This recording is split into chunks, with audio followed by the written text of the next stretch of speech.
यह आवाज दीवार के अंदर से आ रही थी और जब तक हमें समझ आया कि यह पाइपलाइन नहीं थी तब तक कुछ हमारे पीछे से सरक चुका था। जब मैं 19 साल का था तब पहली बार एक दोस्त के घर स्लीप ओवर पर गया। नाम था आयुष। उसके मम्मी पापा वीकेंड पर बाहर गए हुए थे और घर में बस उसकी बड़ी बहन थी जो ऊपर के कमरे में बंद होकर फोन पर लगी रहती थी। उसका घर थोड़ा पुराना था, लकड़ी की सीढ़ियां, संकरी दीवारें और एक बेसमेंट जिसमें हमेशा सीलन और मिट्टी की महक रहती थी। हम लोगों ने उसके कमरे में टीवी के सामने स्लीपिंग बैग और चिप्स के साथ अपना अड्डा जमा लिया था। सब कुछ बिल्कुल नॉर्मल था, मजाक, गेम्स, थोड़ी बहुत डरावनी बातें। करीब 1 बजे अचानक एक आवाज सुनाई दी। ना कोई दरवाजा खटका, ना कोई खिड़की।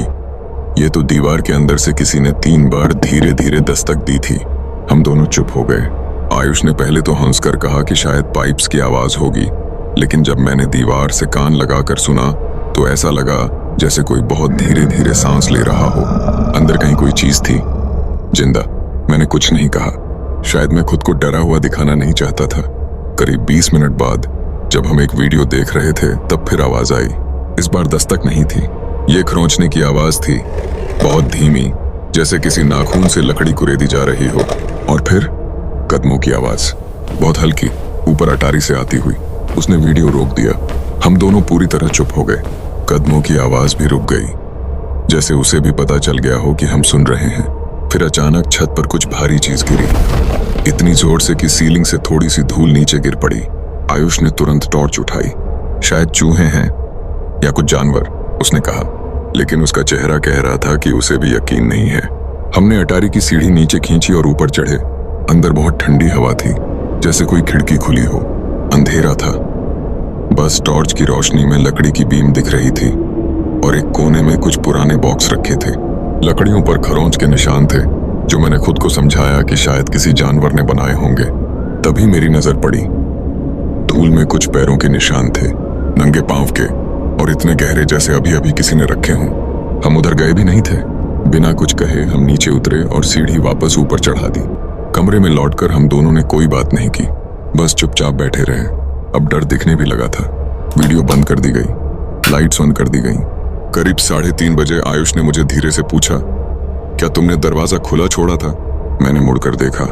कमरे का दरवाजा जो हमने बंद किया था थोड़ा सा खुला हुआ था।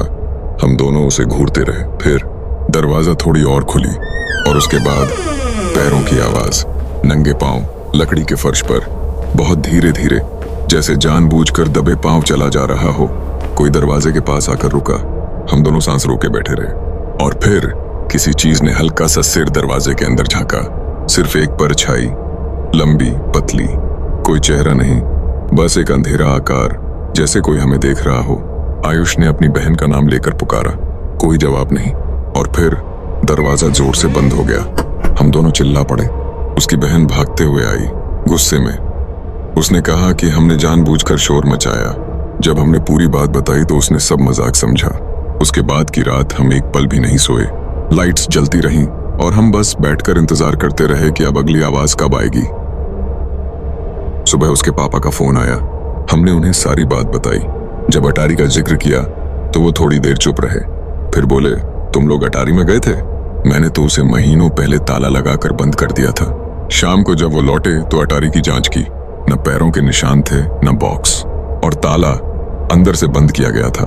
फिर सवाल ये था, वो कौन था जो वहां ऊपर हमारे साथ था?